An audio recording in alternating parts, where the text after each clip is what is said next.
참 빛과 가짜 빛의 차이점. 자, 여러분, 우리가 십자가의 사랑을 함께 나누고 있습니다. 우리 위로 하나님 사랑하고, 또 우리 수평적으로 또 형제와 자매를 사랑합니다. 사랑하고 사랑하라. 사랑합니다. 축복합니다. 우리가 무겁게만 여겨왔던 계명이 하나님의 가장 적극적 사랑의 소통이었음을 깨닫습니다.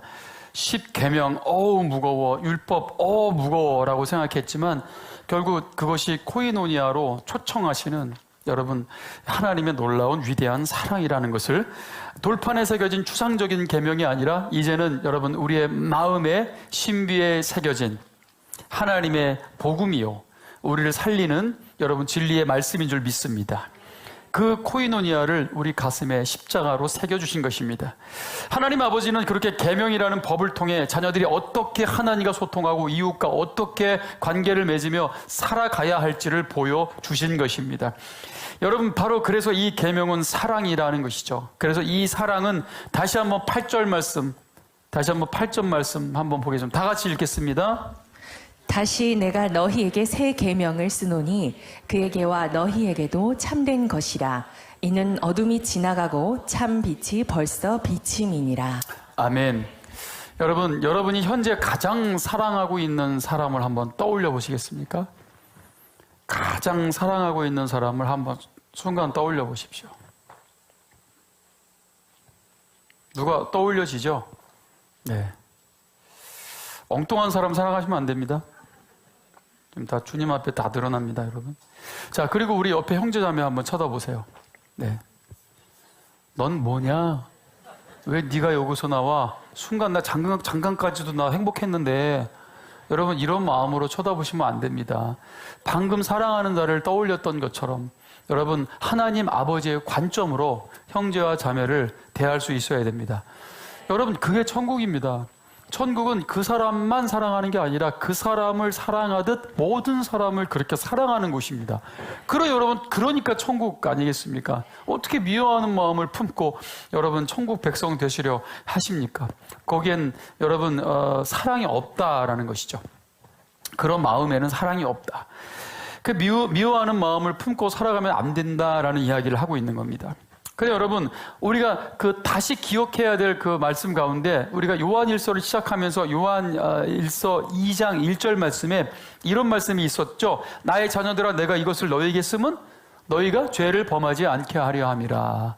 죄를 범하면 안 된다는 거죠. 여러분, 이게 문제가 바로 죄의 문제라는 것입니다. 하나님과 우리와의 코이노니와 이 형제 자매가의 이 코이노니아를 깨트리는 게 뭐냐면 바로 죄라는 것입니다. 여러분, 하나님은 죄를 증오하십니다. 사람이 아니라 죄입니다.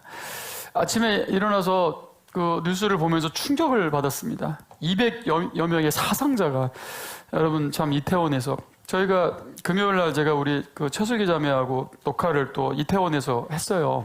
그 용산 해방촌에서 녹화 끝나고 나오는데 제가 깜짝 놀랐습니다. 정말 이 골목골목마다 가게마다 마치 크리스마스 트리처럼 마귀 할망구를 세워놓은 거예요. 그 호박 마귀 덩어리 말입니다. 그거를 가게마다 집집마다 제가 깜짝 놀랐습니다. 이 동네 이게 뭐지? 이게 우리가 언제부터 여러분 그 날을 우리가 숭배했고 그게 어떻게 마귀를 갖다 놓고 축제라고 할 수 있겠습니까? 우리 자녀들이 왜 여러분 그런 데 다 빠져가지고 이 상업주의가 여러분 이 만들어낸 이 괴물 같은 여러분 축제도 아닌 그런 말 같지도 않은 날들이 언제부터 우리가 그 마귀 날을 여러분 그렇게 섬겨왔다고 축제로. 이게 말이나 되는 소리입니까? 여러분, 보통 이전에도 이 한국에 어떤 그런 재난들이 있을 때마다 정말 이름만 대면 알만한 그 목사님들께서 강단에서 하나님이 심판이다 막 이런 얘기해서 이 한국 교회가 참 욕을 먹은 그런 적도 있었죠. 여러분, 분명히 아셔야 됩니다. 하나님의 심판은 어디에 대한 심판입니까? 저 사람들에 대한 심판입니까? 아닙니다. 잘못 알고 계신 거예요. 하나님의 심판은 죄에 대한 심판입니다. 죄를 심판하시는 거예요. 죄. 그러니 여러분, 저 영혼들은 그냥 죄에 사로잡혀 있는 거예요. 그래서 우리가 그 죄 가운데서 나와야 된다, 나와야 된다라고 여러분 우리가 외치고 부르짖어야 되는 거 아니겠습니까? 하나님은 죄를 심판하시니 빨리 그 죄 가운데서 나와야 된다라는 이야기, 여러분 다시 한번 말씀드립니다. 이 예수님의 살과 피가 아니면 여러분 우리는 죄에 사로잡혀 살 수밖에 없습니다. 계속해서 그 죄는 여러 가지 변형된 형태로 우리 자녀들을 그렇게 죽음에 이르게 하고 있는 겁니다. 요즘 여러분 우리 MZ세대 아주 난리 났습니다. 여러분 MZ세대 사실 뿐만 아니라 모든 세대가 마찬가지지만 언제부터 여러분 너무나 이렇게 급물살이만 그냥 막 들이닥치듯이 이 죄가 너무나 빠른 속도로 여러분 술과 마약과 이 성적인 타락에 빠져서 사는 여러분이 우리 자녀들을 볼 때 너무 마음이 아픕니다. 내가 너무 화가 납니다. 제가 막 샤워하면서 막 울었습니다. 너무 그냥 막 화가 나가지고요. 예? 이게 막 이 마귀 자식아, 이 마귀 새끼야, 막 이렇게 막 욕이 나올 정도로 내가 너무 화가 나가지고 우리 자녀들을 놓을지어다. 여러분, 그게 하나님의 마음이라는 걸 아셔야 됩니다. 하나님은 죄를 증오하십니다. 그 모든 증오를 십자가에다 다 쏟아내신 거예요.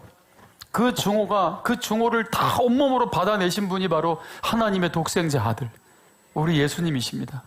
얼마나 죄를 증오하셨으면. 근데 우리를 사랑함이 너무 커서, 우리를 사랑하는 그 기쁨을 참지 못하시는 분이 우리 하나님 아니시겠습니까? 여러분, 예수님 십자가 달려 돌아가실 때 이 바라바라는 사형당할 범죄자가 있었습니다. 여러분 아시다시피. 그런데 바라바를 놓고 예수님을 십자가에 달려 죽이신 거 아시죠? 바라바는 노임을 받습니다. 하나님께서 선택하신 것이죠. 두 아들 중에 하나는 버림을 받고 하나는 용서함을 받은 겁니다. 그 바라바는 구원받은 우리를 상징하는 것입니다. 그러나 하나님은 오히려 자기의 독생자 아들 예수님을 버리십니다. 나의 하나님, 나의 하나님, 어찌하여 나를 버리시옵나이까. 그 예수님의 십자가만이 여러분 타락한 우리 자녀들을 죄에서 건져낼 수 있습니다. 레위기 19장 17절에 보시면 너는 네 형제를 마음으로 미워하지 말며 네 이웃을 반드시 견책하라. 그러면 네가 그에 대하여 죄를 담당하지 아니하리라. 여러분 여기서 견책이라는 단어가 아가흐라는 단어를 쓰고 있어요. 야하흐, 징계하라. 기탄 없이 죄를 꾸짖어라. 이런 뜻입니다. 왜 징계하고 왜 죄를 꾸짖어야 되는지 아십니까? 죄를 깨닫게 하게 하기 위해서 그렇게 하라는 것입니다. 죄인임을 깨닫게 하기 위해서. 그래야 내가 죄의 똥통에 빠져 있구나. 내가 이 죄의 똥통 안에서 살면 안 되겠구나. 그렇게 네가 깨닫게 하지 않으면 네가 그에 대한 책임을 네가 면하지 못할 것이다. 너는 그 피에 대해서, 저 죽음에 대해서 책임을 져야 할 것이다. 일반 법에서도 방조죄라는 게 있어요. 방조죄. 음주운전 한 사람만 문제가 아니라 옆에 같이 타고 있었음에도 그 음주운전을 막지 않은 방조죄. 우리 세대들이 이렇게 타락과 죄악으로 빠져들어가고 있는데도 단 한마디도 그것은 죄잖아. 너 거기서 빠져나와야 살 수 있다. 단 한마디도 하지 않은 사람들에 대한 죄를 묻겠다라는 것입니다. 가끔 제가 설교하면은 목사님 또 까신다 뭐 이런 얘기 하시는 분이 있어요. 까는 거 맞습니다. 저는 계속 깔 겁니다. 깐 데 또 깔 거고 안 깐 데만 골라 깔 겁니다. 근데 그건 제가 까는 게 아닙니다. 말씀이 까는 겁니다. 왠지 아세요? 말씀은 빛입니다. 빛이 뭐 하는 거예요? 숨겨져 있는 거 드러내는 거 아니에요? 어둠을 낱낱이 고발하고. 여러분, 그게 빛이 하는 역할이에요. 말씀을 선포하고 진리를 선포하는데 드러나지 않은 게 문제인 거죠. 차라리 드러날 때 우리는 감사해야 될 줄 믿습니다. 드러날 때. 이게 참빛이에요. 예? 어둠이 지나가고 참빛이 벌써 비쳤다라고 방금 읽은 본문에 우리가 읽었잖아요. 산빛은 비치는 겁니다. 이 비친다는 헬라어가 파이노입니다. 나타내고 명백하게 보게 하다. 어둠을 드러내고 숨어있는 죄를 드러내고 보게 하고 깨닫게 하고. 그렇다고 신고만 하고 다니라는 그런 의미입니까 이게? 아닙니다 여러분. 신고만 하고 다니는 사람 마음 안에 사랑이 있어요? 아니에요 여러분. 요거 쌤통에다 한번 너 당해봐라. 이런 마음이죠. 그런 마음이에요? 그런 마음으로 지금 요한이 나의 자녀들아 너희는 죄를 범하면 안 돼. 여기엔 사랑이 있는 겁니다. 사랑을 담아서 말씀드리는 거잖아요. 나의 자녀들이요. 죄를 범하지 마십시오. 그 어둠, 그 죄의 똥통에서 빨리 탈출하십시오. 우리 어머니가 코로나에 걸리셨어요. 지금 내일 모레 80이신데 기저질환자세요. 코로나 걸리셔서 횡설수설 이상한 말을 막 하시길래 전화를 했는데 조카 이름을 다 불러요. 뭘 말씀하시는지 모르겠어요. 제가 이거 문제가 생겼구나. 빨리 병원을 가야 되겠다. 근데 제가 그 녹화 중이었어요. 녹화 중. 그래서 병원에 모실 갈 수 없으니까 우리 둘째 누님 조카가 마침 몸이 안 좋아서 그 회사를 못 나갔더라고요. 그래서 모시고 간 거예요. 가가지고 이제 이것저것 검사하는데, 당뇨가 있으신데 당뇨도 정상, 또 피 검사도 정상으로 나온 거예요. 근데 자꾸 횡설수설 하시니까 뇌를 한번 찍어보자 그래가지고 CT를 찍었더니 뇌에서 출혈이 발견된 거예요. 그러니까 전혀 예상치도 못한 부분에 출혈이 발견됐는데 저희 어머니가 한 2달 전인가 욕실에서 넘어지셨어요. 손을 찝으셨다가 어깨 쪽 여기가 부러지셨어. 그래서 이렇게 기부스를 하셨는데 그때 저희 어머니가 머리도 부딪혔는데 그거를 전혀 발견하지 못했. 계속 머리가 아프다 하셨거든요. 근데 오히려 코로나 때문에 병원 가서 검사하시다가 그 뇌 출혈된 부분이 발견된 거예요. 그래서 많이 심한 정도는 아니니까 계속 지켜보면서 관찰해야 될 것 같습니다. 이렇게 얘기했다라는 거는 조금 지켜보면 될 것 같다. 심각한 상황이 아니라면은 어느 정도 지켜보면서 관찰하면서 치료할 수 있겠다라고 생각한 거죠. 의사 선생님께서. 이해되시죠? 여러분, 이 CT라는 빛이 비춰졌기 때문에 전혀 우리가 알지 못했던, 보지 못했던 부분에 이 출혈이 드러난 거 아니겠습니까? 여러분, 이게 바로 빛이 하는 거예요. 이 말씀과 이 빛이 그렇게 가려져 있는 심각한 부분을 드러내려 하는데 그걸 거부하고 있다? 찍지 마세요. 안 할 겁니다. 나한테 빛 비추지 마시라고요. 오늘 또 까시네요. 라고 하면 안 된다는 거죠. 이 말씀 앞에 우리의 자세는 주님 나를 비추어 주시옵소서. 나의 자녀들이여 라고 하면서 죄를 범하지 말라고 하잖아요. 빛을 비추어 주십시오. 어둠을 드러내 주시옵소서. 여러분, 바퀴벌레들이 그 어둠 속에 마음껏 활동하다가 불을 딱 켜는 순간 벌레들은 빛이 비추면 도망갑니다. 도망가지 마시라고요. 이 빛 앞에, 드러낸 앞에 당당하게 서시라는 겁니다. 이건 까는 게 아니라 덮어주는 거고 오히려 치유의 빛을 비추는 것입니다. 이게 여러분 말씀이 하는 역할입니다. 빛이 하는 역할입니다. 예수님은 진실이십니다. 드러나지 않는 게 이상한 거고 여러분 빛이 비쳤는데도 빛 대신 예수님이 오셨는데도 예수님을 십자가에 못 박은 이유가 뭡니까? 그들은 영적인 맹인이었기 때문입니다. 아무리 빛을 비춰도 전혀 빛을 인식하지 못하는 상태였다는 것입니다. 사진을 하나 2마리의 동물을 좀 보여드릴게요. 여러분 이렇게 생긴 동물이 있어요. 이 동물의 이름 혹시 아십니까? 저도 처음 보는데요. 텍사스 장님도롱뇽. 텍사스 장님도롱뇽. 보니까 장님이라고 하기에는 아예 눈이 없어요. 2번째 동물 보여드리겠습니다. 네, 이 동물은 진주 눈 뱀장어, 진주 눈깔 물고기. 네, 이런 이름을 가진 아주 희귀한 동물입니다. 이 둘 다 아주 깊은 동굴 속, 아예 빛을 보지 않는 어둠 속에서 오늘 이 뱀장어는 깊은 심해의 또 동굴 속에서 살아가는 전혀 빛과는 상관없이 살아가는 두 짐승입니다. 오늘 이거를 과학에서는 눈이 퇴화됐다 이렇게 말하는데 태화도 진화입니다. 진화의 일종이죠. 같은 의미에서. 여러분, 이 진화가 얼마나 비과학적인지를 제가 잠깐만 말씀드리겠습니다. 왜 여러분, 이 진화가 왜 거짓말이고 이게 왜 뻥이냐면은 학생들아 잘 들어라. 제발 좀 잘 들어라. 여러분, 어느 날 갑자기 저 짐승들이 밖에서 살다가 동굴로 들어가거나 심해로 들어간 거예요. 예를 들어서 들어갔어. 근데 빛을 전혀 볼 필요가 없으니까 이 눈이 필요가 없구나. 그래서 전혀 빛을 안 보고 살다 보니까 점점 시력이 안 좋아지는 거야. 시력이 안 좋아진 아빠 뱀장어가 새끼를 낳아요. 그렇죠?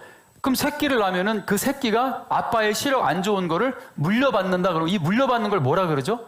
유전이라고 합니다. 근데 여러분 그걸 아셔야 돼요. 과학적으로 이 동물의 시력이 안 좋아지는 게 유전되지 않습니다. 이게 과학이에요.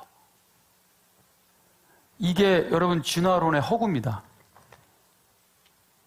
유전되지 않는다고요. 점점 변형되니까 자식이 받아가지고 또 그만큼 변형된 게 또 유전되고 받아가지고 이래야 진화론이 성립되는 거 아니에요. 그러나 여러분 유전이 전혀 되지 않습니다. 과학적으로 증명된 거예요. 유전이 되지 않아요. 지금은 이제 과학 시간이 아니니까 진화론의 오류를 잠시 말씀드렸습니다. 제가 말씀드리고 싶은 건 로마서 2장 19절에 여러분 로마서 2장 19절 다 같이 한번 읽어주세요. 시작. 맹인의 길을 인도하는 자요 어둠에 있는 자의 빛이요. 맹인의 길을 인도하는 자요 어둠에 있는 자의 빛이요. 어둠에 있는 자의 빛은 아까 그 두 짐승처럼요. 눈이 없는, 눈이 의미가 없는. 저건 다시 말씀드리면 태화된 게 아니라 원래부터 눈이 없어요. 그렇게 창조된 애들이에요. 쟤들은. 이해되시죠? 하나님이 저렇게 창조하셨다고요. 이해되시죠? 근데 눈이 없어. 눈이 없는데 빛이 비춘들. 의미가 없다는 거죠. 맹인의 길을 인도하는 자요. 여러분, 오늘 이 거짓 선지자들에 대해서, 거짓 종교 지도자들에 대해서 맹인이라는 표현을 계속해서 성경은 쓰고 있는 것입니다. 이들에게 빛은 그저 지나갈 뿐입니다. 아무리 성찬식을 하고 예수님의 살을 먹고 예수님의 피를 먹어도 그냥 지나갈 뿐입니다. 내가 죄인이라는 걸 인식하지 못해버려요. 왜요? 맹인이니까.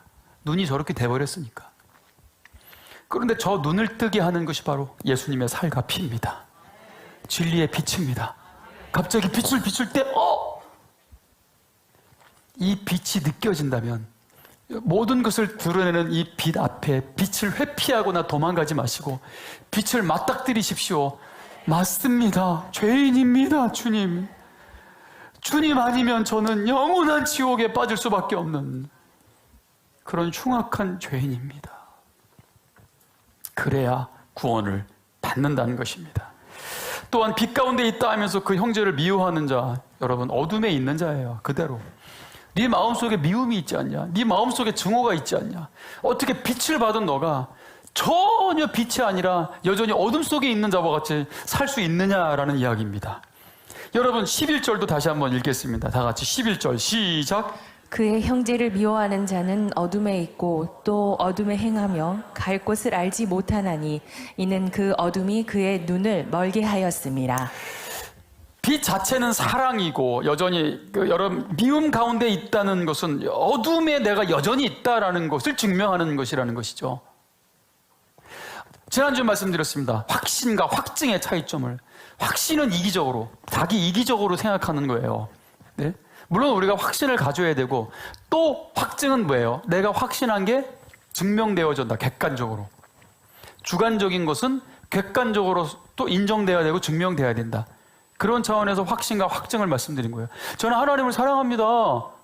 저는 우리 형제자매 사랑합니다. 라고 하지만 겉으로 드러내고 말하고 다니는 모든 것은 누가 봐도 전혀 거긴 사랑이 없어. 확증되지 않는 거예요. 여러분, 그 이기적이고 주관적인 확신은 의미가 없는 거라는 이야기입니다. 오늘 이건 요한의 이야기입니다. 요한, 우리 사도 요한, 우리 에베소 교회 담임 목사님의 가르치심이에요. 여러분, 사랑하셔야 됩니다. 서로 사랑하셔야 될 줄 믿습니다. 찬빛 예수 그리스도께서 오셨습니다. 사랑이 여기에 오셨습니다. 모든 죄를 드러내시지만 허다한 죄를 덮기도 하십니다. 그렇게 빛은 드러내지만 또한 예수님의 사랑은 덮어주십니다. 중요한 거는 덮어만 주시는 게 아니에요. 드러낸 다음에 덮어주십니다. 현장에서 간음하고 잡혀온 그 여인도 모든 걸 드러내신 다음에 덮어주셨다라는 걸 잊지 마십시오. 왜 숨기고 다니면서 늘 숨어 다니면서 늘 불안한 상태로 살면서 여러분 덮어주기만을 기다리십니까? 드러내십시오. 드러나야 됩니다. 그래야 살아요. 영적인 CT에 빛이 비출 때 여러분 숨겨진 우리의 죄악들이 드러날 건데요. 여러분 두려워하지 마십시오.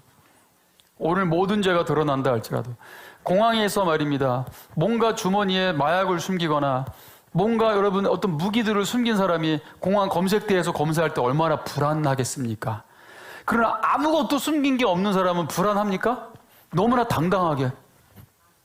그러나 뭔가 숨긴 사람은 뭔가 불안정하게 말이죠. 오늘 그 말씀이 바로 10절의 말씀이에요. 그의 형제를 사랑하는 자는 빛 가운데 거하며 자기 속에 꺼리낌이 없으나, 여러분 이 바로 거리낌, 요 단어, 이게 여러분 헬라어로 스칸달론이라는 단어입니다. 거리낌, 넘어지게 하는 유혹, 넘어지게 하는 장애물. 결국은 여러분 이 거리낌은 우리 안에 나를 이미 넘어뜨린 상태라는 걸 보여주고 있는 거예요. 이 장애물, 이 사랑하지 않는 마음, 이 증오하는 마음, 이 삐뚤어진 마음, 이 왜곡된 마음, 빛을 싫어하는 마음, 뭔가 드러날까봐, 뭔가 나타날까봐. 여러분, 제발 뒤에서 뭐라고 하지 마시고 앞에서 말씀해 주세요. 다 보여드릴게요.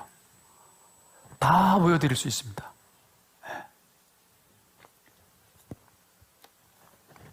로마서 9장 33절의 말씀이에요. 여러분 개정판으로 로마서 9장 33절 다 같이 읽겠습니다. 시작. 기록된 바 보라, 내가 걸림돌과 거치는 바위를 시온에 두노니 그를 믿는 자는 부끄러움을 당하지 아니하리라 함과 같으니라. 아멘. 걸림돌과 거치는 바위, 여기서 거치는 바위에 거치는 이 스칸달론입니다. 꺼리낌. 이 바위를 시온에 두노니, 즉 예수님의 보혈과 피 앞에서는 모든 것이 걸림돌이 되고 거친 돌이 된다. 죄가 없는 사람이 없기 때문에 이 거치는 돌과 걸림돌이며, 이것이 예수님, 여러분 예수님은 모퉁이 돌이 되신 거예요. 여러분 당연히 우리는 죄인입니다. 주님 앞에 회피하지 말고 도망가지 말라는 얘기죠. 여러분 당연히 걸려 넘어져야 되는 것이죠. 그래야 주님을 붙들 수가 있으니까. 주님 아니면 살 수 없는, 여러분 내 스스로 죄의 문제를 해결할 수 없다는 것을 우리가 알아야 되는 것입니다.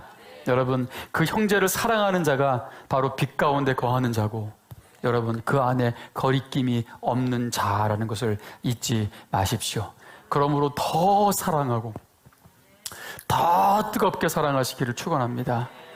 오늘 함께 그 사랑을 좀 나누시겠습니까? 내가 당신을 더 뜨겁게 사랑하길 원합니다. 시작.